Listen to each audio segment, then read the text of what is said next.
Did you know that you could pay up to double the value of your home in interest alone if you have a mortgage? But what if instead of taking out a mortgage, you decided to save that money and invest it?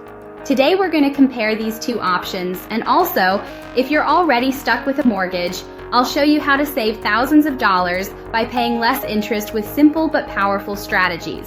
Stick around until the end because this can transform your financial future. Hi, I'm Emma, and welcome to Investment Criteria, where we make finances clear and accessible to everyone. In this video, we'll compare whether it's better to save and invest instead of taking out a mortgage. We'll also look at what you can do if you already have a mortgage to save thousands of dollars in interest and pay it off faster. Let's say you buy a $200,000 house with a 30-year mortgage and a 5% interest rate. Your monthly payment would be about $1,073. After 30 years, you'll have paid a total of $386,280, $200,000 for the value of the house, and $186,280 in interest alone. That may sound like a huge figure, but now let's compare it to what you could get if you saved and invested that same amount. Let's say you decide to save instead of buying with a mortgage. Instead of paying $1,073 to the bank, you invest that amount in a fund with an average return of 8% per year. Your monthly contributions of $1,073 over 30 years would add up to $386,280. But thanks to compound interest, your investment would grow to more than $1,500,000. In this case, you would have accumulated enough money to buy a house in cash, debt-free, and still have more than $1 million left over.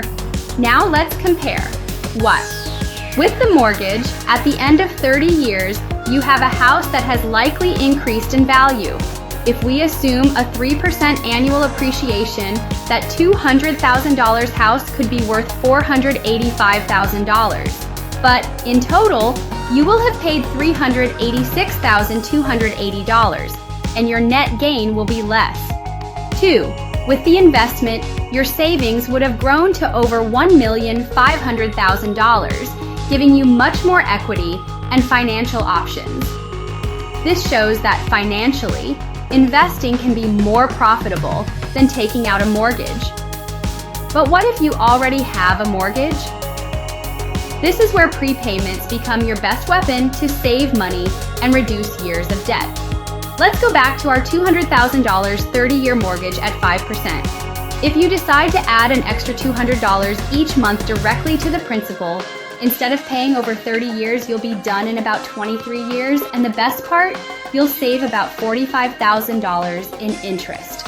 This works because the bank calculates the interest on the remaining balance of your debt. By paying down that balance faster, the total interest you pay decreases significantly.